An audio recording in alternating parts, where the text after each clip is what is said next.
Here we go. Chapter 2. And I think I should probably quickly say, because I don't think I mentioned it yesterday, that this is not a kid's book. It's for more older audiences. Sex, violence, all that kind of stuff. So just be forewarned. Chapter 2 of Love and Lovecraft. This singular experience peppered our conversations for the next 2 days, popping up at random intervals whenever Mamma's back was turned. Emma was fascinated. Mary was skeptical, but Jane remained openly hostile towards me for my indiscretion. She didn't bother to hide her disapproval. My actions had been very rude, and she clearly thought me to be only a step or two above a common thief. Her frustration culminated into a sole comment given with cutting disapproval one afternoon as we read our books under the huntsman's oak. Mary sat on a patch of lawn nearby, and Emma wandered through the flowers with her most recent invention, a small leather box cradled in 2 hands, the purpose of which she had not yet shared. Jane was reading a thin volume of Gothic fiction, recently unearthed in our grandmother's hope chest, and some plot device within it spurred a memory of our recent exploit, and she set the book down upon her lap with a disapproving shake of her head. "You deserved a good scare for trespassing," she scolded. I, engrossed in my own reading, looked up with confusion. "Pardon?" "What sort of lady wanders about a stranger's home?" Jane continued, having secured my attention. "Where were your manners, Henry? Mamma would be horrified." "I must have left my manners at home, right next to your sense of adventure." Mary laughed, Emma snorted, and thus prompted, Jane's expression of insult melted into a sigh of surrender. I refused to show any remorse for my actions. "You can't tell me you weren't curious, too, about what was inside," I continued. "To find Northwich suddenly inhabited? Fascinating." "But the look on your face when you came racing out," said Emma. "Goodness, Harry, I thought you'd seen a ghost." "I can't even say for sure what I saw," I admitted. I leaned my shoulder against the trunk of that ancient tree, our sentinel of twisting roots and spreading canopy that guarded the head of the driveway to Lovecraft Cottage. Many decades past, for an unknown reason, the tree's growth had prompted one branch to sprout low to the ground. Now stout and strong, it was the perfect height for us to sit. As wee children, my sisters and I had claimed this spot to gather and converse when out of doors, for it afforded a modicum of privacy which could not be found at the bench on the bench by the kitchen door. I can't read today. On pleasing days, we naturally retreated here, and the huntsman's oak held us close in its leafy embrace, keeping us secure. "But was it a person?" Emma pressed as she returned to us, lowering the little box in her hands. "I don't know," I admitted. "A statue?" said Mary. "I don't think so. The face was lopsided and disfigured, hardly artistic, and the eyes were very bright. And it wasn't made of marble, it looked like skin covered with dirt." Jane seized on this. "Like a golem, perhaps, a giant made of clay." "That's more commonly called a statue," said Mary. "You're not being helpful," Jane snipped. I was admiring the furniture, and it was lurking in the far doorway of the great hall watching me. "I wish I could describe it better," I admitted. "I only saw it for a fraction of a second." Emma's eyes twinkled. "What if I could freeze that second, for us to examine at length and at leisure?" she asked. She sat next to me on the branch and held up the little caramel-colored box. Its only marking was a tiny hole on one side, and I caught the wink of sunlight on a recessed lens. "I think I've devised a way to capture light and hold it fast." This proposition spurred Mary to look up from her book. "You've modified your camera obscura. What are you supposed to use when painting now?" "Mamma will be most upset if you've ruined another one," Jane replied. Emma scowled at both of them. "A good number of things have been ruined in the pursuit of new inventions, and we're all the richer for it," she replied. "One shouldn't be afraid of ruining things if one hopes to create an object with the power to change the world." Jane remained unimpressed. It was not uncommon for Emma to tear a perfectly good item to pieces and leave a trail of broken springs and gears in her wake. If we did not react with amazed delight to her invention, it was because we'd lived so long with so many of them, cluttering up our cottage. Returning to a topic more to her taste, Jane ignored our youngest sister and said to me, "The art and furniture must have been fine pieces to tempt you inside." "Oh, such beautiful items, Jane, and portraits newly hung, and tapestries. I've never seen anything of such quality." Mary raised her book to read again. Sounds to me like the new owner of Northwich Hall appreciates art, she said. A statue is the most likely explanation. Jane scoffed. You're just in a sour mood because you were as frightened as the rest of us. Mary scowled, but didn't disagree. But when did the new master arrive? Said Emma. I've seen no lights or chimney smoke. He must have come in the dead of night. Have you seen any carriages or wagons or servants or any activity at all? No, but... I wished to describe again what I'd seen, but fate provided no opportunity. As if summoned by Emma's comment, we heard the patter of little hooves upon the packed earth of Mill Road, and over the crest in the hill came a light phaeton with 2 sprightly white ponies. It rolled past us, never pausing, and continued down the drive to the courtyard on the far side of our house, where the coachman drew rein and parked.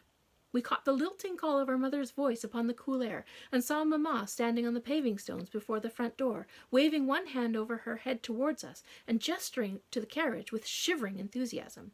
Hurry, girls! Come now, hurry! We have visitors! The reason for her clucking and fussing was soon made abundantly clear.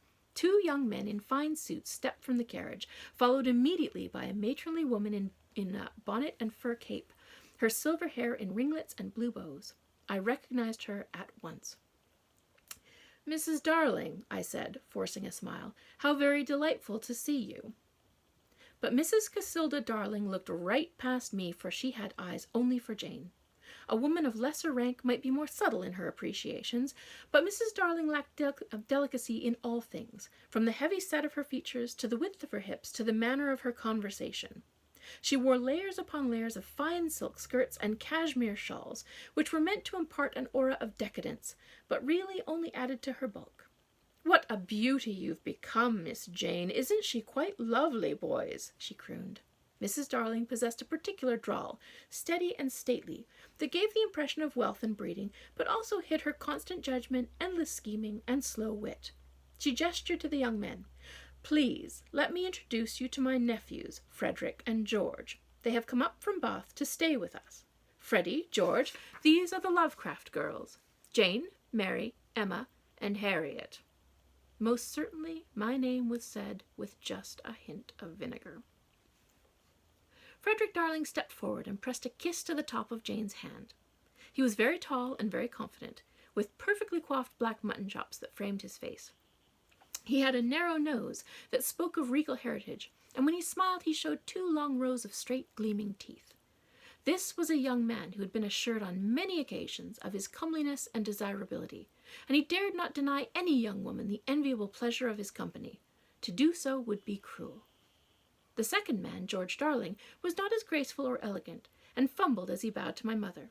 He was shorter by a head, with a thick build, soft belly, curly chestnut hair, and nimble ladylike hands. Clearly he was unaccustomed to country living.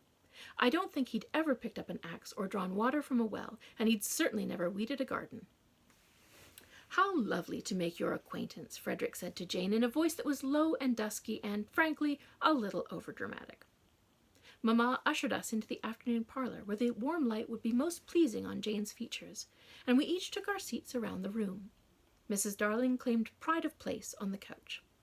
Jane, ever polite, waited until they were settled to ask, "What brings you to Dunham, gentlemen?" "Our uncle has need of help with the business," said Frederick. "Our aunt has made us welcome." "Isn't that lovely?" said Mamma. "If you're assisting your uncle, you'll wish to introduce yourself to the people of the village, most certainly. Mr. Darling has been a pillar of the church and a wealth of knowledge in all manners of accounting, and I'm sure he'll enjoy showing you all facets of his trade." Her meaning was clear. As the Darlings had no children of their own, the business would fall to the nephew who could best integrate himself into the political workings of Dunham County. Frederick and George had entered themselves into a contest, with the winner gleaning a very comfortable inheritance and a prosperous business to boot. And if Mrs. Darling's intentions were to be deciphered, they would also win themselves an ideal bride in the form of Miss Jane Lovecraft, who was recognized throughout the countryside as the beauty of the village. I watched them converse with an analytical eye. Frederick, the older of the 2, was certainly more self-satisfied. He possessed a clever, quick watchfulness that leaned towards shrewdness, but if he had any inclination towards criminal behavior, he covered it with a refined smile. His black hair showed hints of silver, and crow's feet had appeared in the corners of his dark eyes. But by his vitality and mannerisms, I guessed his age at no more than 25. His clothes were of the finest quality, and he wore a ring of blue john on one finger, and a gold fob inset with slivers of jet on his pocket. Clearly, he appreciated fine items. He kept his eyes riveted on Jane like a hound sighting a bird. George was, in comparison to his older brother, more gregarious. He smiled easily, laughed often, and he did not stare so baldly at Jane.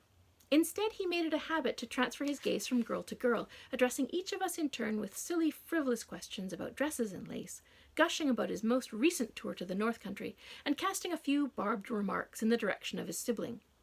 It was clear to me that social interaction was a great effort for him. He kept one eye on Frederick, and if the elder boasted about one accomplishment, the younger made sure to boast about another, of equal or greater value. I liked George more than Frederick, but that didn't necessarily mean I liked him. Mrs. Darling leaned close to Mamma, and my focus swiveled from George and his inconsequential prattling to the older ladies. In a low voice, she said, "Have you heard about the new owner of Northwich?" "I've heard there is a new owner, but nothing more," said Mamma. "Have you any particulars, Casilda?" With that simple question, the whole conversation pivoted to one of great interest to all parties. Mrs. Darling settled into her preferred place at the center of the discussion. She nodded, clearly savoring this knowledge before sharing it. "I have heard the new owner has recently returned from the west of the Americas, and is in possession of a great fortune built on the trade of furs and pelts." This caused a stutter in the conversation. "A fur trader," said Mary. "Surely you're joking." "I am most certainly not," said Mrs. Darling, scandalized that the quality of her information would be called into question. "Miss Mary, a lady does not waste her breath with jests and riddles." If anyone knew this to be true, it was Mary. I'd never heard her share a joke in all her life. Any humor she injected into a conversation was strictly accidental. "How horrendous!" said Mamma with bewilderment. "Who could have predicted such a thing? A wild man in our midst!" Emma let out a little squeak of fear, but Jane sparkled with excitement. "Goodness, Mamma, not all of the Americas are uncivilized. From where does he hail, Mrs. Darling?" she asked, "upper or lower?" Now, if I had asked the question, I surely would have received a crisp reply, but Mrs. Darling was fond of Jane, and wouldn't dare wish to sour any hope of possible nuptials. "Well, I do not know, my dear," she answered mildly. "My husband says the fur trade is liveliest in the north, so I suppose this stranger must hail from Upper America." "What would possess a fur trader to purchase Northwich Hall?" Emma said with no small measure of anticipation. "Who can say?" Mrs. Darling whispered mysteriously, most likely because she didn't know the answer. "I suppose even a savage wants a bit of comfort when he grows old. His name, so I've heard, is Mr. Aloysius Blackwood. I do not know if he is titled." "Well, if he had a title, I'm sure you would have heard it first," said Mamma. "Quite right, my dear," said Mrs. Darling. "I doubt he has any connections."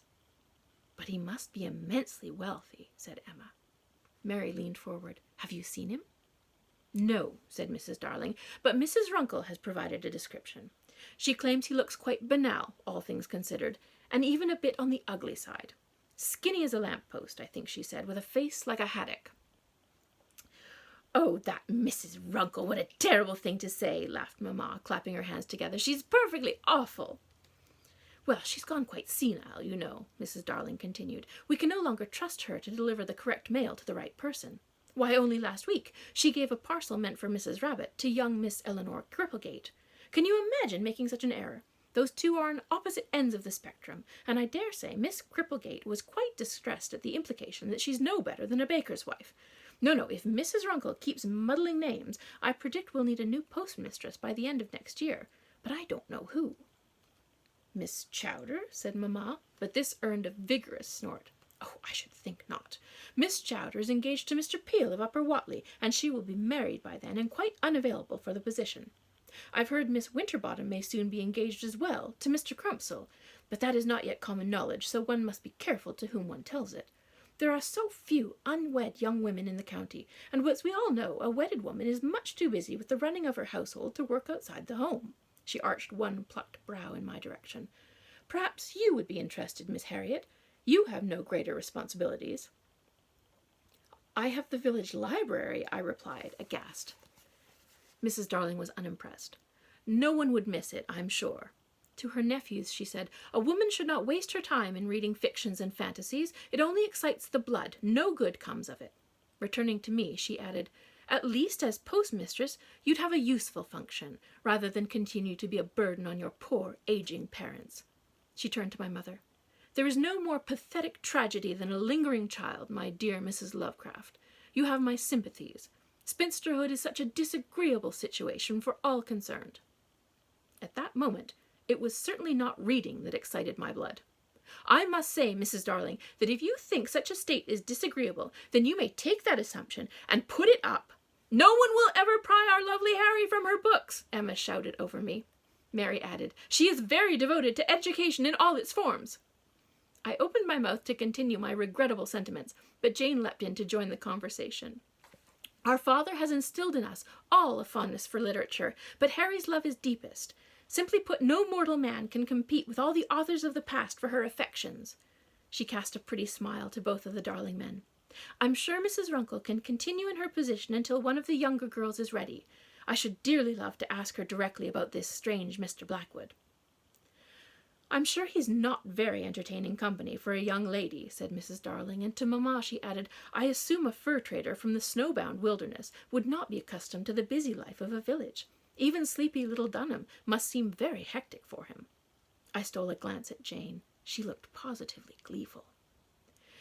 We ought to call upon him and welcome him to the village, just as we are welcoming Frederick and George, said Mary in all innocence. That would only be polite.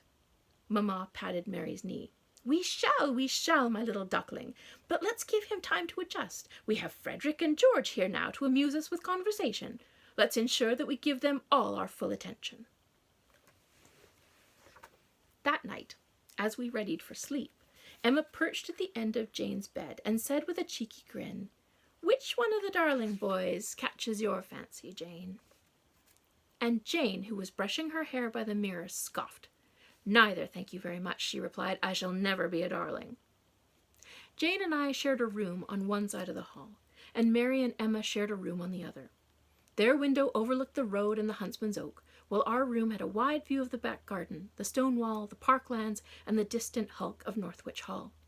I sat by the window and stared across the moonlit lawns to the mansion. Silver light glittered on the trout pond and the dewy grass. The constellations danced above in a cloudless sky. All the scene was painted in blues, blacks, and starlight. Oh, that woman, I snarled. Spiteful, wizened, manipulative shrew. Don't let her trouble you, Mary replied. She isn't worth the effort. She didn't insult you so baldly, I said. I'm sure if she called you a burden and a tragedy, you'd have had a few choice words to say. I'd have kept my mouth shut and excused myself from the room like a lady, said Mary. Then I'd have retired outside, found a garter snake, and hid it in the cushions of the phaeton, and laughed at the sound of her screams. Oh, that poor snake, said Emma. If it was up to me, I'd select the juiciest cat turd from the garden. Jane laughed. Only the best for Mrs. Casilda Darling. Mary reached over and patted her hand against my cheek. You're no burden, Harry. Her touch imparted a deep, calming sense of affection. I do wish you'd managed to shake of their hands, Harry, said Emma. Your quirk could have told us the fullness of their intentions. No, it's rude to pry in another's heart, I replied, and besides, I don't need a touch of their skin to see. Neither Darling gentleman had any interest in me. Their shared goal is written all over their faces. I caught the reflection of Jane rolling her eyes in the mirror. Who else could Jane pursue that would be half as eligible, said Mary. Her question was tinged with a measure of hopelessness. Especially now, with Teddy Crumpsall otherwise engaged to Cecilia Winterbottom. Oh, but that is not common knowledge, and But that is not common knowledge, and could still be dissolved before announcement, said Emma, but her hope was misplaced. I'd rather take a Darling than a Crumpsall, thank you very much, Jane replied. I heard that Dr. Gelder lost his wife last year, and he'll soon be in want of another, I said. Or maybe Jane would prefer Lester Glum from Upper Watley. Oh, glory, no, Emma said, unable to repress a shudder. Have you spent any time downwind from him? Lester has the funk of rancid cheese. "You're much too kind, Emma," Jane corrected. "No, Mr. Glum possesses a fragrance more in keeping with a dead rat." Mary rarely laughed, but she did then, big and boisterous. "Well, you could do far worse, Jane. At least a darling boy would be able to keep you in style." But Jane refused to hear any more of our suggestions. She waved her long fingers as if shooing a fly. "I have no intention of being kept, Mary. I am not a prize to be won." Emma reclined across the end of the bed, folding her hands under her head. "But Harry is too old, and if you don't marry, then Mary can't marry, and then I can't marry either, and we'll all be spinsters, forced to live off the charity of others once Papa dies." "Mercy, Emma," Mary scolded. "Our father is a long way off from dying." "But she's right," I said absently, still watching the distant hall. "When Papa dies, the cottage goes to Cousin William, and he has no great fondness for any of us. He'd rather rent the cottage and make it an investment than let us live here further. It's in Jane's best interest to find a match with the successful darling, whichever one that happens to be. For your sake, I hope it's George. He at least has a bit of warmth about him." "Certainly there are better prospects," Jane replied. "Like who?" I challenged. Her expression grew crafty, flinty, and determined. "Perhaps I should pursue Mr. Blackwood of Northwich Hall." Mary and Emma both laughed. "No, I'm quite serious," Jane replied. "We only know what Mrs. Runkle said of him, and she's not exactly reliable." "Harry thinks she saw him," Mary said. "What I saw and the man that Mrs. Runkle described are diametrically opposed," I said. "Bland and skinny? No, that's not what I saw." Mary wrapped a blanket over her shoulders and sat in the wicker chair in the corner, tucking her huge feet under her knees. The chair creaked in protest. "I still believe it was a mere statue, Harry, given the spark of life with the power of your imaginations," she said. I closed my eyes and summoned up that blink of an image, seen in a heartbeat and fixed in my mind with the shock. The figure was huge and bulky, with pale skin covered in a lattice of black lines, I said. Its gold eyes gleamed and shone like amber beads, like the summer sun glinting over honey, like the unblinking stare of a lion. Then I shook my head, casting off the vision. "I can't say any more. I only saw him for an instant, but I know he was watching me. I would admit that it could have been a statue, Mary, except for the vibrancy of those eyes." "Well," said Jane as she climbed under her quilt, "I still think you were foolish to skulk around in another person's house." "You're a little too curious for your own good, Harry," Emma agreed. "And you three are too timid for my liking," I replied, returning my gaze once more to the distant manor. And before my very eyes, I saw a singular point of light flash to life in the uppermost tower, like the dawning of Venus before the start of day. So that's the end of chapter 2. I'll see you here tomorrow for chapter 3. Bye!